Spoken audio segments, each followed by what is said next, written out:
What would you do if you woke up deep in the forest, only to realize it wasn't a human who saved you, but a creature of legend? Your wounds were bandaged. You were shielded from a pack of wolves, and standing watch over you was Bigfoot. Here's the shocking truth. Bigfoot doesn't attack humans. It remembers kindness. It forgives. And in this story, it risked its own life to save the very man who once saved it, years ago. The monster people have hunted for generations may just have a heart warmer than ours. This isn't just folklore. It's pulled straight from the unpublished journal of a former firefighter turned reclusive ranger, one of the only people alive to witness what most wouldn't dare believe. Stick with this video, and you'll discover why Bigfoot was once called the forest's guardian spirit, how this legendary creature outsmarted poachers to save a man, and why a grieving father, who had lost all hope, found something to live for again, thanks to a creature that couldn't even speak. The man's name was Gideon Rourke, 58 years old. He was found barely alive at the base of a pine tree, suffering from infection and exposure. But what stunned the rescue team weren't just his injuries. It was the enormous footprints in the snow around him, and a clear trail carved through the wilderness, as if something had gently cleared a path for him. If you skip this video, you'll never know the truth about what really exists out there, and what still chooses, against all odds, to protect us. Just give it the first 60 seconds. What you see might change everything you believe. Down in with a signal.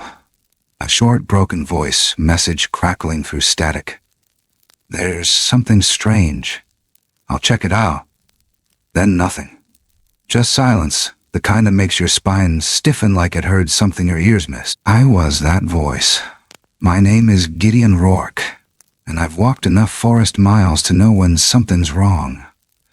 Lost Timber Preserve wasn't just quiet that morning. It was empty, like the woods were holding their breath, waiting. Even the jays had stopped screaming. I'd hiked in before dawn, frost still clinging to the moss like silver dust. The North Cascades loomed behind me, their peaks ghosted out by low-lying clouds. The trees were thick with shadow and moisture, and each step felt like it pressed deeper into something forgotten. I was sent in after reports, missing deer, snares found on old trails, weird damage to ranger cams, the kind of things that don't scream emergency, but gnaw at the back of your skull like a bad dream. I'd seen the photos, bent branches, unusual tracks, heat signatures that disappeared mid-frame, and now I was here, alone. Oh, I was here, alone, with no backup, no contact. The first sign was a pile of feathers. Clean. No blood. No bones. Just gone. I radioed in. Ranger 1 to base. Found signs of predation, but no carcass. Might be poachers or something worse. Going deeper. I'll check back in soon. That's when the line cracked, shrieked, and died. Not a drop of signal since. I set up camp just before dusk. The cold was settling in like it had a purpose. My boot was bothering me. An old blister had split open again, and I was too tired to clean it properly. I kept telling myself it could wait. It couldn't. Right before I zipped up the tent, I noticed it. A footprint, bigger than mine. And that's saying something. I wear size 12s. The toes were too long, the heel too wide. There were claw marks, but they didn't drag like a bear. Whatever made it had stepped down deliberate, heavy, upright, and was fresh. The edges hadn't even begun to melt into the snow. I turned slowly, scanned the tree line. That's when I saw it. A shadow. It moved behind the pine trunks fast enough I couldn't make sense of its shape. Just a flash of bulk and dark fur, sliding past like it knew exactly where not to be seen.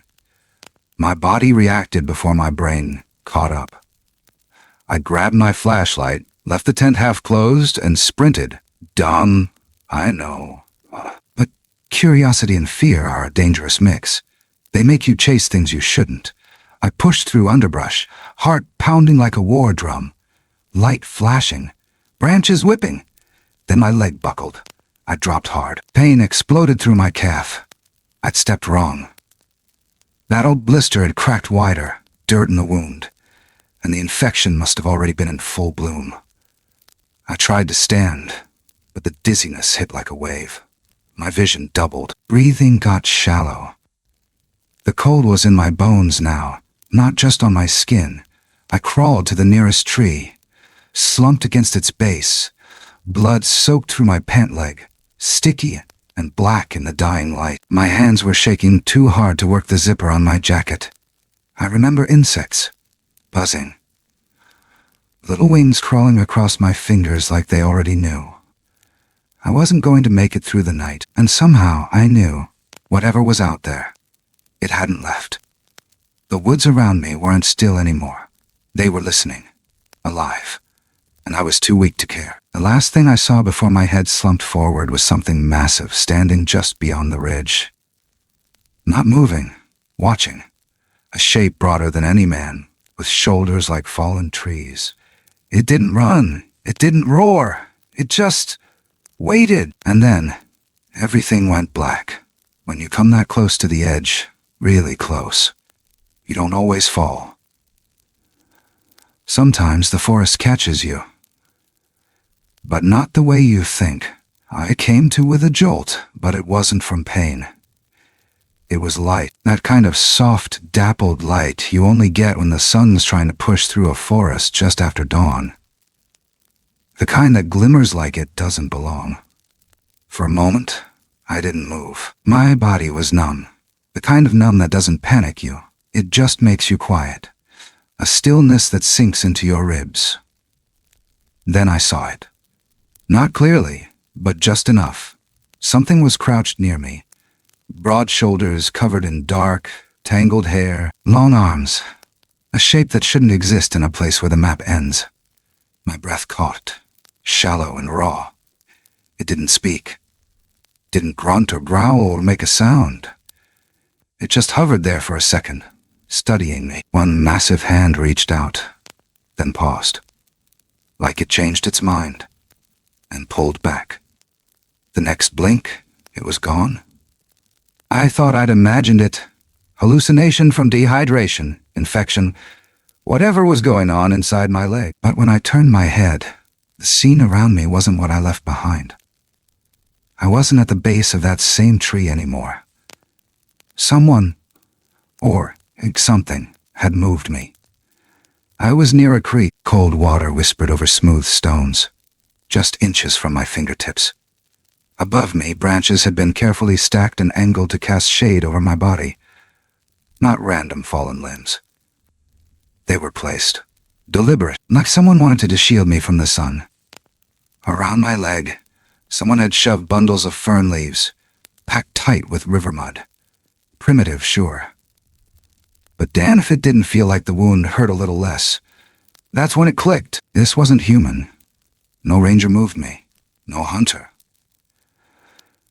Hell, no hunter in their right mind would get close to something bleeding out in a place like this. You smell like prey when you're hurt. No, something else found me. Something that knew I needed help. I sat up slowly. Every joint in my body creaked like dry rope. My pack was nearby, but my radio was smashed.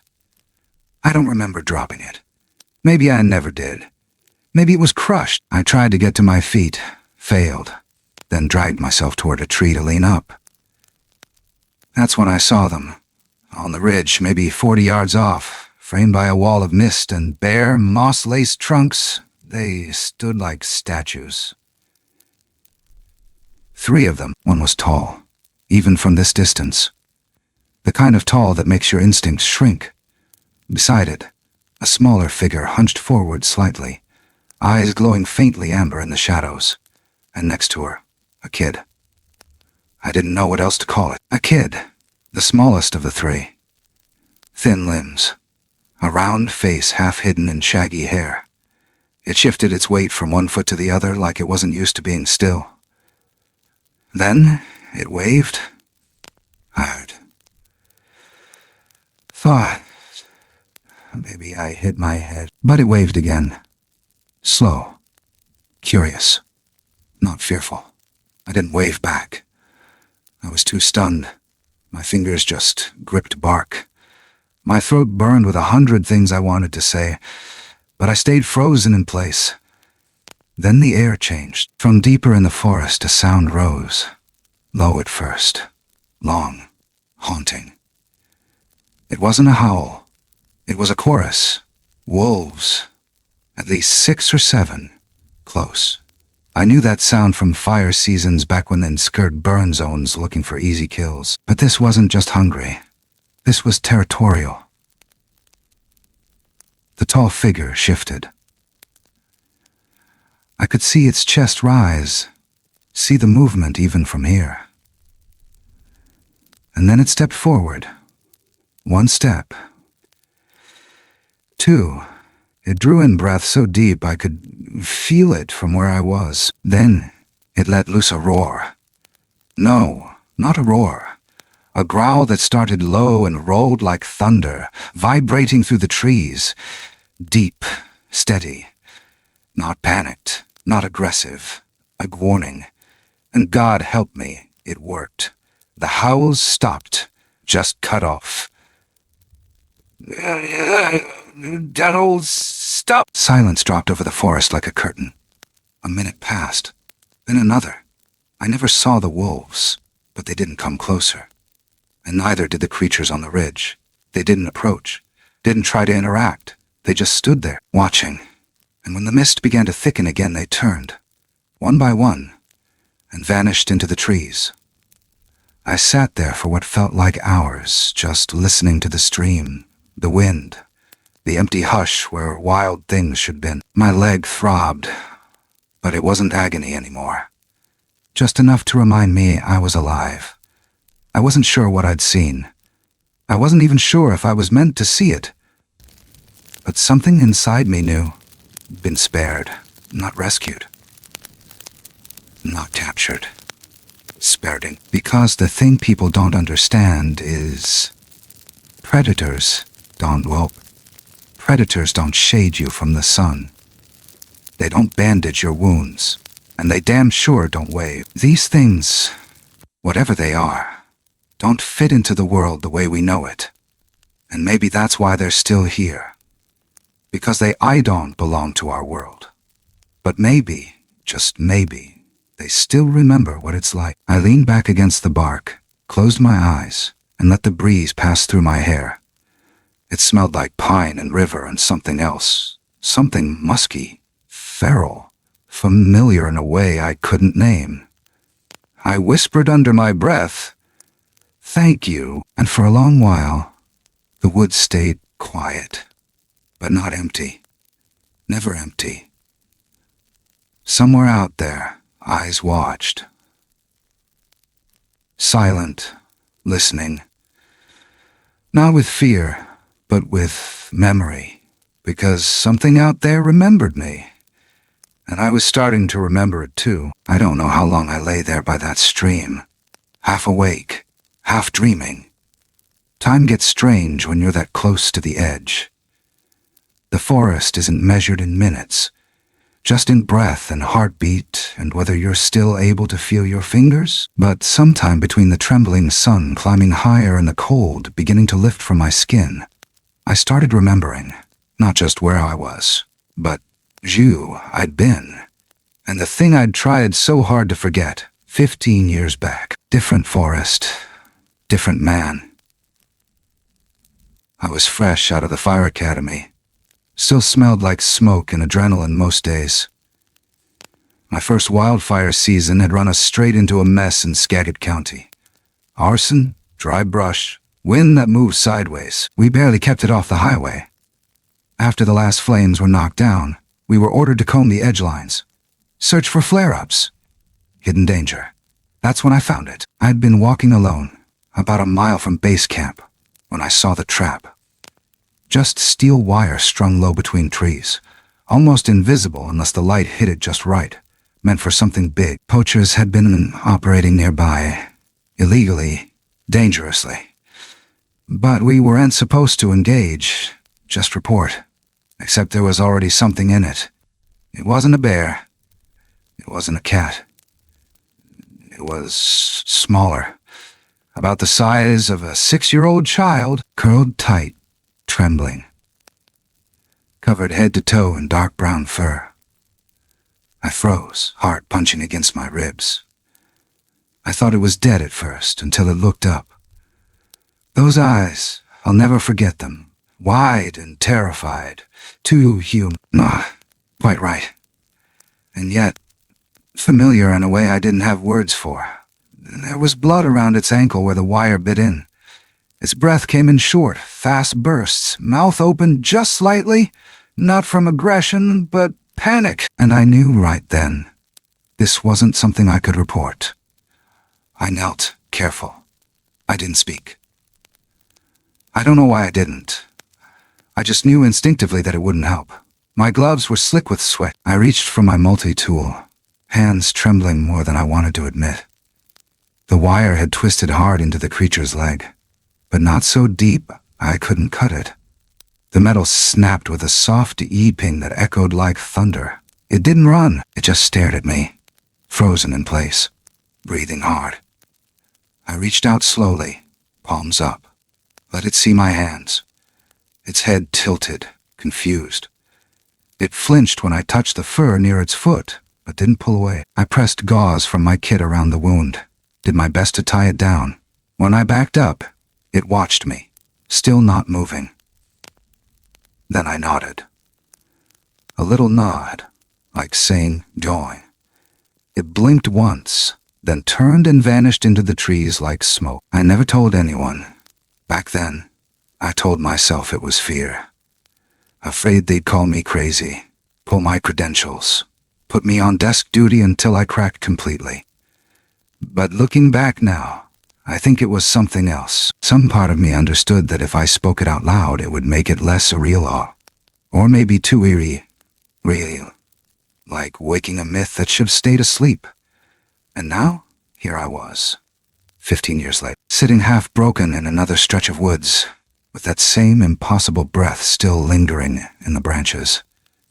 And I was looking into Kaido's eyes again. That face. That shape crouched near the trees earlier. Those proportions. Broader now, but unmistakable. The way it moved, the way it hesitated. Like it recognized I may, too. I breathed in sharp and slow, the realization sinking deep. It was Fiend, the small one I'd freed from that trap all those years ago. He wasn't small anymore. He was grown now. Larger.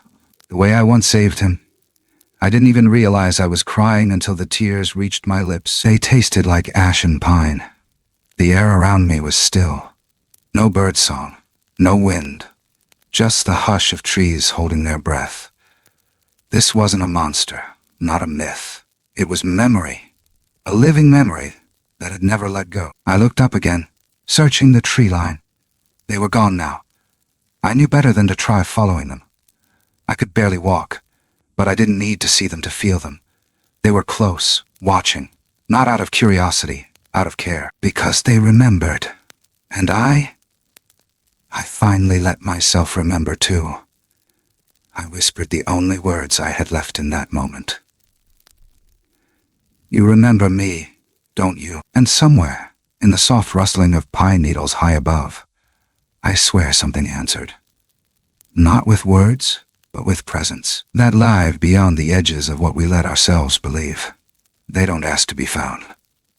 They don't need our approval. But they understand something we lost long ago. What it means to how a kindness. To return it without needing a reason. To recognize mercy when you see it, and pass it on. I leaned back again, aching all over, but lighter somehow. That day, 15 years ago, I thought I was saving something lost. But maybe, without knowing it, I was planting a seed. And now, deep in this haunted stretch of forest, it had grown tall and walked back into my life. And not as a shadow, but as a guardian. Whatever this thing was, whatever name people screamed around campfires, Bigfoot, Skookum, forest demon, it didn't matter anymore. To me, he was just the boy in the trap, and I was the man who cut him free. It didn't take long for the pain to catch up again. The burn in my calf had gone from dull to deep, a cold throb that echoed with every heartbeat. My breath was short, and I could feel the infection creeping like a slow fire. I wasn't thinking straight. I was moving more on instinct than plan. And some part of me, maybe the firefighter still buried under the ranger, knew that if I didn't get help soon, the forest would finish what the wire trap had started. But I wasn't alone. Not entirely. Something had been leaving signs. Not just shadows or footprints, but patterns. Intentional ones. At first I thought I was seeing things. A stack of river stones, carefully balanced in a spiral, sitting in the middle of a dry creek bed. Then a branch bent at a sharp angle, wedged between two trunks, pointing west. I might have passed it off as coincidence if I hadn't seen another. This time a clump of moss scraped clean from the bark in a clean arrow, angled uphill. It didn't feel random. It felt like a trail. Not one meant to heed aid, but to guide you. I followed it, one slow, limping step at a time. I used a downed branch as a crutch, and every 10 minutes or so, I had to stop and catch my breath. My body was losing ground. I knew that. But there was something in me. Something stubborn, or desperate, or just plain scared, that wouldn't let me stop for long. Because these signs, they weren't just strange. They weren't familiar. Not the shapes or the method exactly, but the intention. It reminded me of how rangers mark trails for each other in places too remote for GPS.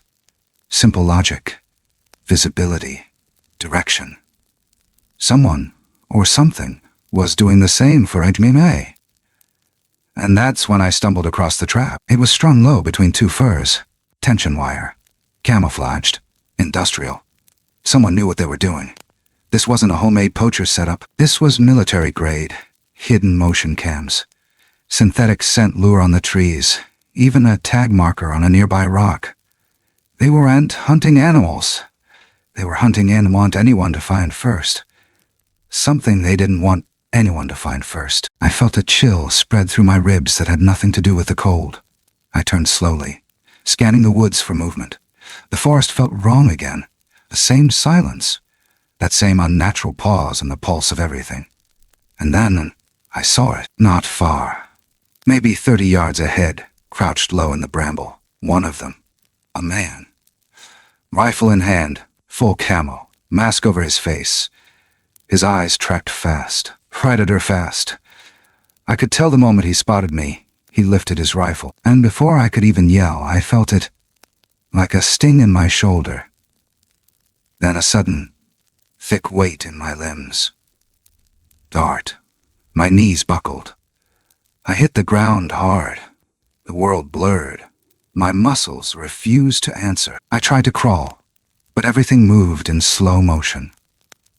I could hear footsteps. Heavy, fast, coming closer. And just as the edges of my vision began to fade, I saw movement to my right. A shape tore through the underbrush. It was small. Fast. Too fast for the shooter to track.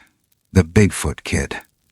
He was there, darting out between trees like a ghost, throwing a rock the size of a melon straight into the brush beside the hunter. It cracked against a log, loud enough to make the man swing his rifle wide. I couldn't yell, couldn't warn him, but I didn't have to. Another shape burst into view from behind, a blur of fur and muscle and raw force. She was massive, even larger than the male I'd seen before. Not charging to attack. No, charging to CRYPTID'S. She scooped me up in one arm the way a mother would grab a child from traffic. I was weightless, or maybe just numb. I remember the smell. Earth, pine, musk, and something warm. Something alive. She carried me like I was nothing, her strides longer than anything human. And behind us, wolves. A whole pack had circled in from the north. I don't know if they were drawn by the scent of blood or the commotion, but they came fast and hungry. The shooter was yelling something, but I couldn't hear the words. I saw the Bigfoot child throw his arms wide, screaming at them, waving, trying to look bigger than he was. And then I blacked out. When I came to again, I was inside a hollowed-out space. Maybe a natural cave.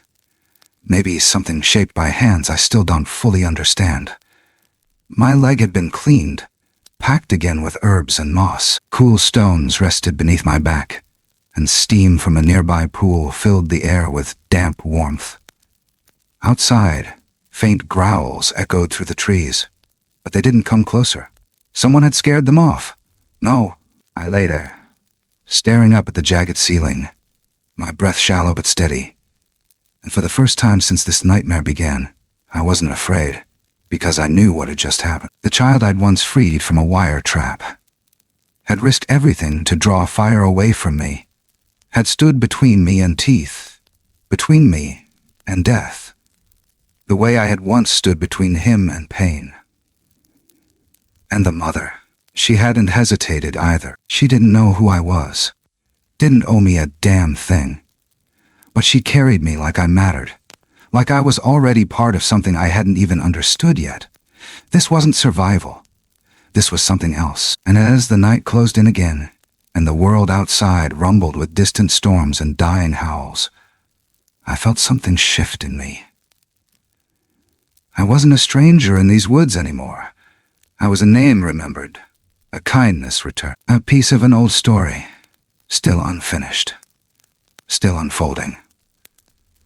And far beyond the tree line, I knew others were coming. More traps, more hunters, and the creatures that lived in this forest. The ones that walked like men and vanished like myth weren't just surviving anymore. They were fighting. And somehow, without asking, they'd chosen me to be part of that fight. Night in Lost Timber isn't like any night you've known. It doesn't fall. It sinks. Slow and deliberate, like the forest's drawing breath before something comes alive. I was lying low inside that cave, back pressed to the cold stone, every muscle wired tight even as exhaustion chewed through me. I should have been unconscious from the blood loss, the fever. The sheer beat down my body had taken over the last 2 days. But I couldn't close my eyes, not with what I felt pressing in from outside. Like the trees themselves were tense. There were voices out there. Not human speech, not animal calls either. Radios. Footsteps crunching too sharp. Lights bouncing through the brush like insects on speed. Too many for a search party. Too quiet for hikers. These weren't locals. They were geared up, heads on swivels, walking like they were deep behind enemy lines. My gut told me they weren't here to rescue anyone. They were here to find Ichthan. I didn't move, just watched from the dark, through the gaps between rocks. Their flashlights sliced through the mist, thin beams cutting the night into strips. A small drone buzzed overhead, low and deliberate, casting a green light that scanned the tree canopy like it was searching for heartbeats. I saw rifles, tranquilizer darts, signal jammers, military grade. This was no forest patrol. These were trackers, hunters, with money and purpose. But something strange happened. Their formation started to fray. Little things at first. One man tripped and cursed, turning to blame the terrain. But the ground was flat. Another's compass spun in place. A third pulled his drone controller close and tapped the screen. Hard, whispering sharp under his breath when the signal died mid-flight. Their radios spat static. Batteries drained faster than they should have. Maps on their GPS units redrew, scrambled, recentered on nothing. They started arguing. One guy raised his voice. Another told him to shut up. You could hear the panic in their tones. Not fear of being attacked, no, but fear of losing control. That's what men like that fear most. And the woods were giving them exactly that. I saw shadows move. Not in a way that screams danger, not loud, but purposeful. Precise. The way a firefighter might approach a fire line without alerting it. I saw the tall one again. The male. The same one who'd stood on the ridge with the child. He kept low, flanking their outer perimeter, silent as snowfall. And with every pass he made, Another trap was snapped, another camera yanked from its mount and tossed into a thicket. He never engaged, never roared, just removed the threat, piece by piece, like he was dismantling a weapon in the dark. Then I saw something I never expected. One of the hunters, lagging behind the rest, slipped. His foot caught on a root, and he tumbled down the embankment not far from where I was hiding. His leg twisted on the fall. I heard the pop from where I lay. He screamed, short and high, the kind that ends in teeth clenching. He tried to get up, failed, looked around wildly. The others didn't come. They were too far now, too disoriented by the forest's warping of their gear. He was alone. That's when the figure emerged. The tall one stepped from the mist. Slowly. Hands low, posture unthreatening. The man froze, eyes wide with disbelief, then terror. He reached for his sidearm but didn't pull it. I think part of him already knew that it wouldn't matter, that this wasn't the kind of fight you win with lead. They locked eyes, and then nothing. No growl, no charge. The creature reached down calmly and cut the man's boot free from the twisted bramble. Didn't touch him otherwise, didn't take his weapon. Just severed the trap of nature itself and stepped back. Blended into the trees like he'd never been there. The man stayed frozen for a beat too long, then scrambled to his feet, limping, gasping, and bolted into the dark like hell was behind him. But it wasn't. Hell was standing in the trees, watching him go, and choosing not to follow. That moment stuck to my ribs like wet ash, because I realized, right there in that silent fold of midnight, what these things truly were. Not monsters, not myths, but guardians, not just of themselves, not even just of me, of the whole damn balance that we've spent decades trying to control or conquer. And the only thing they seemed to kill was control. I lay back again, heart beating heavy but slow. My fever had broken sometime during the silence. My legs still hurt like hell, but I could breathe again. Something had shifted inside me, like a door cracking open.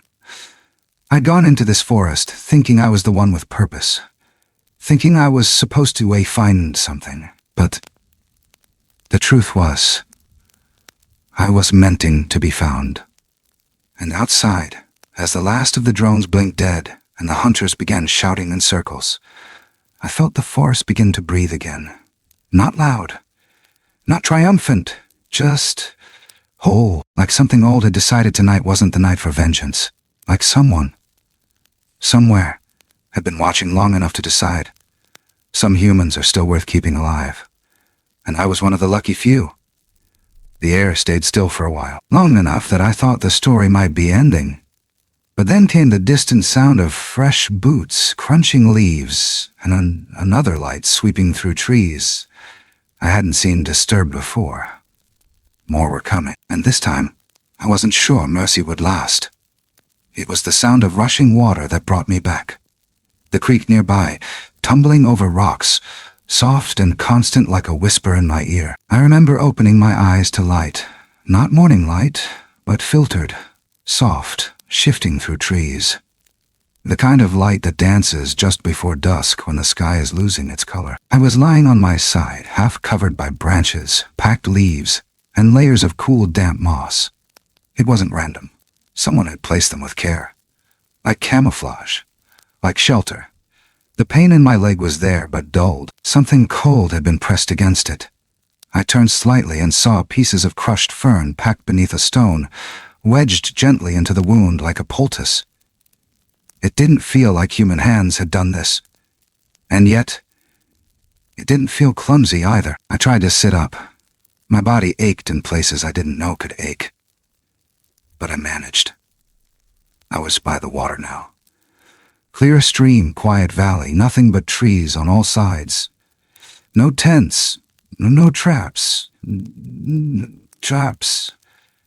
Just the stillness of the wild and something else. I couldn't see them, but I felt them. Watching, not threatening, just near.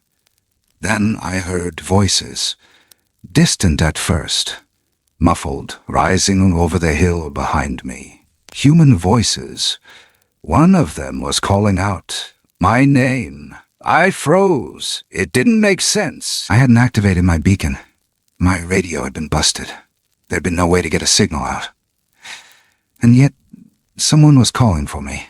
I tried to stand, but my legs buckled. I crawled instead, dragging myself over the rocks until I reached a patch of moss near the stream's edge. That's when I saw it, a formation of stones, neatly stacked, deliberate, unnatural. 3 flat rocks balanced in a spiral. That same pattern again. I had seen it before. A trail, a message. But now it was pointing in back toward the ridge. Someone had been leading them here. And not someone. Something. Moments later, I saw her. May Whitmore, young ranger, green jacket, eyes full of disbelief. She was with 2 others, search and rescue. Their gear was fresh, not tactical.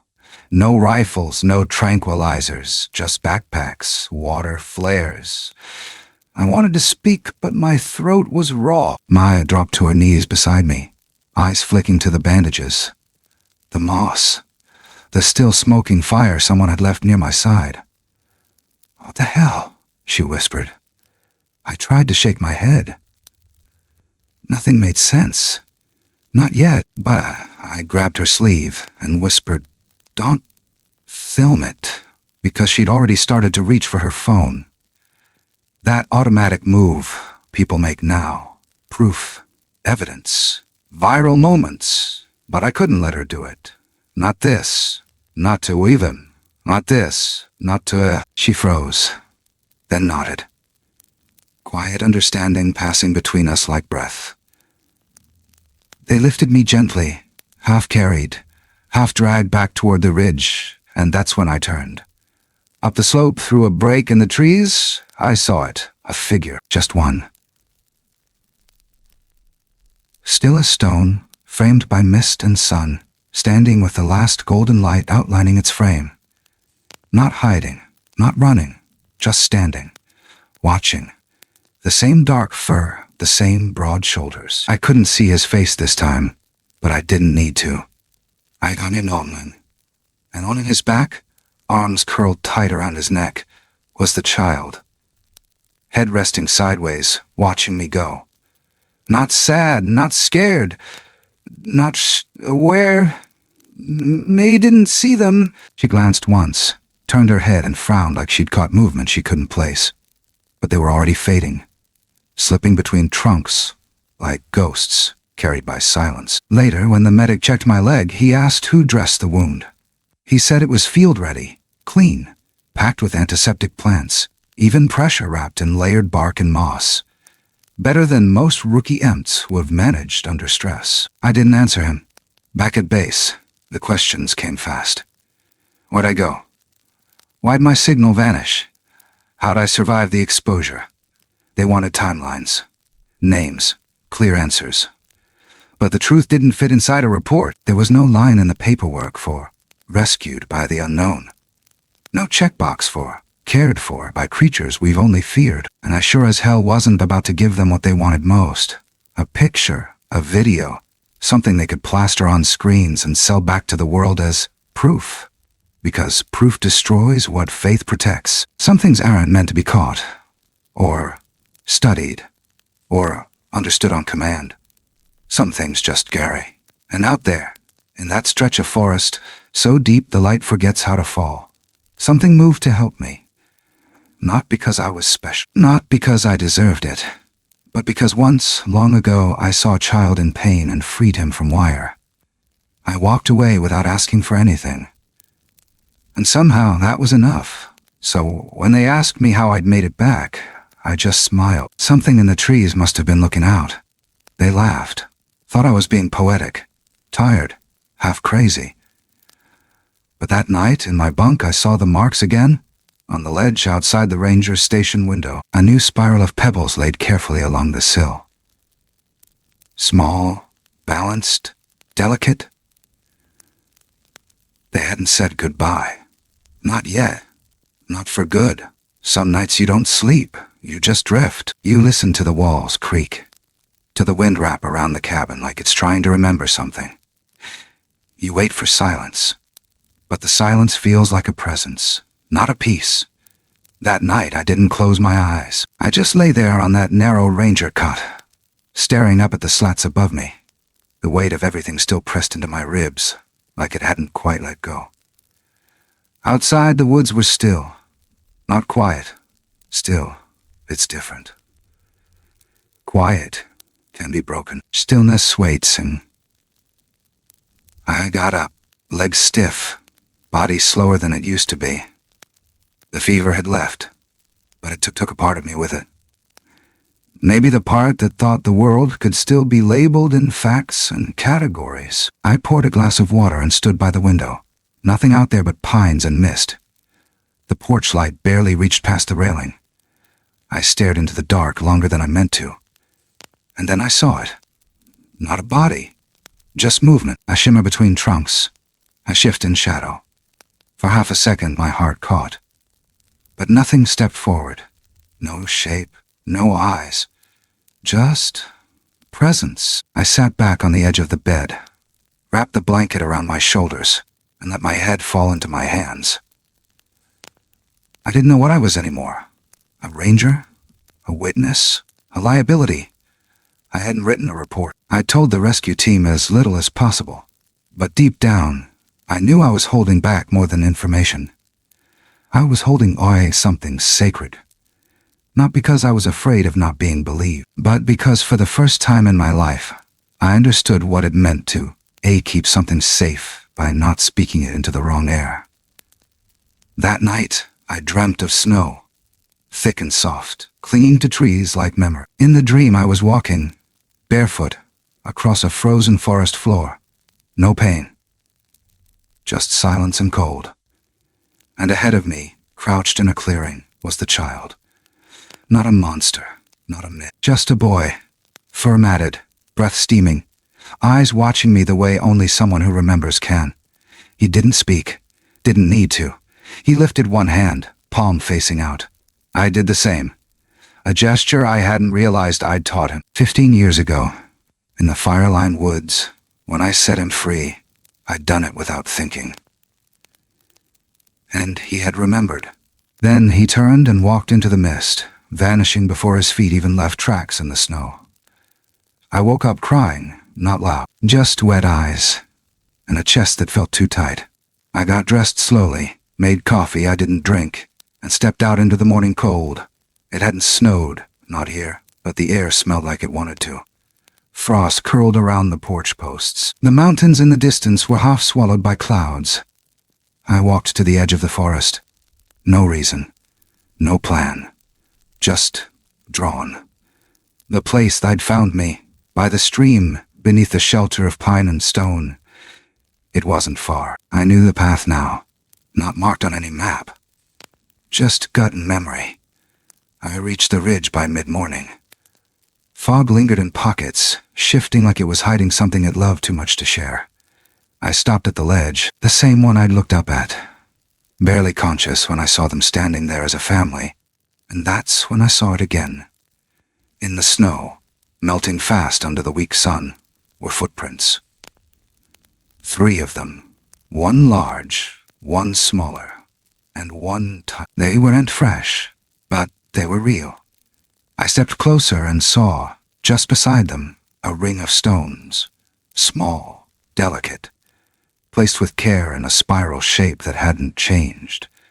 A sign, not of goodbye, but of acknowledgement, a marker, a memory. Left behind, not for the world, but for me. The trees creaked gently. The wind brushed past like it had someplace to be. And I stood there, just breathing, until my hands stopped shaking. I whispered it into the woods, not expecting an answer. "I'll keep your secret." A branch swayed. A crow called somewhere deeper in. The forest didn't respond. It didn't need to. It had heard me, and somewhere, not far beyond the veil of mist and bark, I knew they were walking again. Keeping their distance, living their lives, watching in ways we'll never quite understand. But I also knew this. If I ever needed them again, they would know. Because between us, between hearts, there was no need for language, only memory, and the silence that holds it. It's been a year. 1 full year since that week in Lost Timber carved a new rhythm into my bones. I still walk with a slight limp on cold mornings. My shoulder aches when the storms roll in from the Cascades. But the body heals. It always finds a way. It's the quiet that lingers longer, the kind that doesn't ask permission before settling into the corners of your life.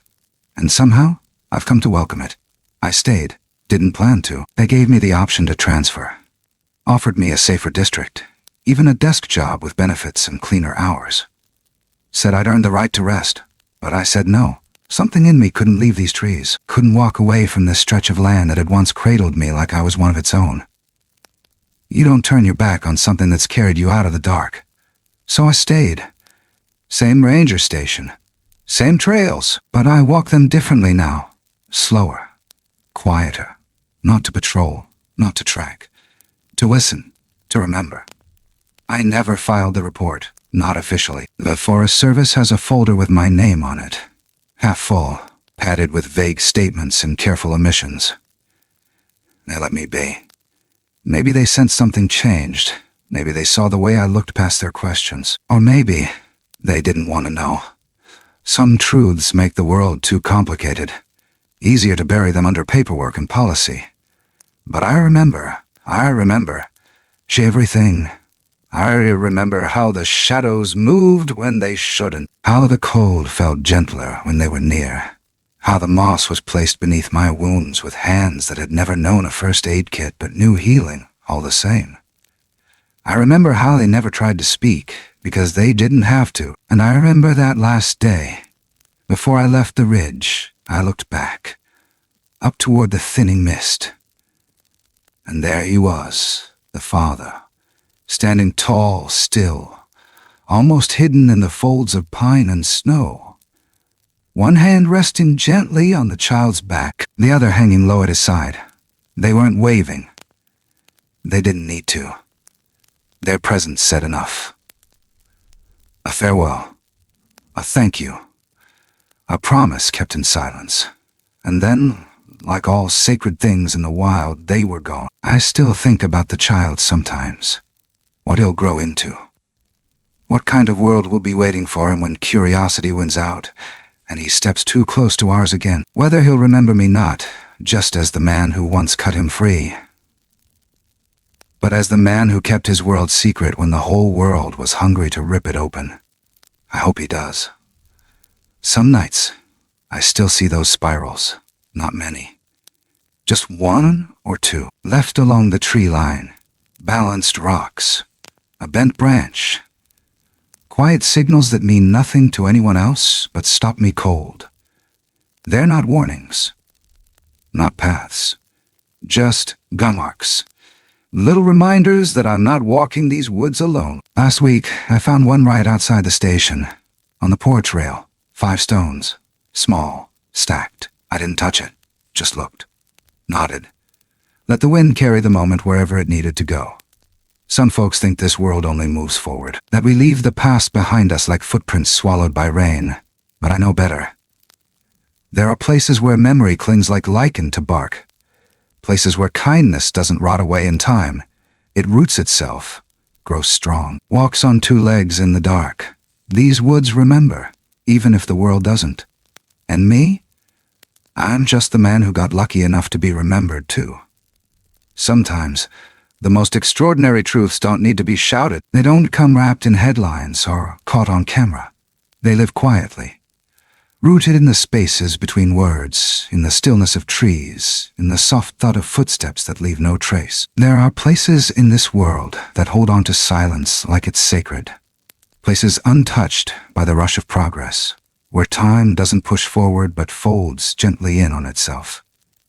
And in those quiet corners, something ancient still watches, still listens, still decides in its own time, who gets to see and who must forget. Not everything wild is cruel. Not everything unknown is meant to be feared. Sometimes, the things we've been taught to run from are the ones capable of the greatest mercy. And maybe the lesson isn't to hunt what we don't understand, but to let it be. To meet mystery, not with conquest, but with compassion. Because the measure of humanity isn't in how much we control, but in how much we choose to protect what doesn't belong to us. It's easy to label something a monster when we haven't looked into its eyes. Easy to dismiss what doesn't speak our language, or move like we move, or live the way we've learned to live. But real understanding doesn't come from conquering. It comes from standing still, from listening, from giving space to the unfamiliar, not as a threat, but as a fellow traveler on this strange, spinning world. And perhaps, in a time when noise fills every hour and judgment comes quicker than breath, what we need most isn't proof or evidence or control, but gentleness. The willingness to believe in what can't be explained, the humility to admit we don't know everything, the courage to leave some truths unspoken, just so they can remain untouched. Some stories aren't meant to be dissected. They're meant to be felt, held, carried quietly, like a candle in the dark. Thank you for walking this path with me, for choosing stillness, for opening your heart to the unseen. If this story stirred something in you, if it made you feel a little less alone, a little more awake to the quiet wonder of the world, leave a comment below. I'd love to hear how it reached you. And if you believe there are still good things hidden in the wild, waiting for someone kind enough to notice, hit subscribe, follow, stay close. There are more stories ahead, gentler than fear, deeper than noise. And I promise they're worth hearing.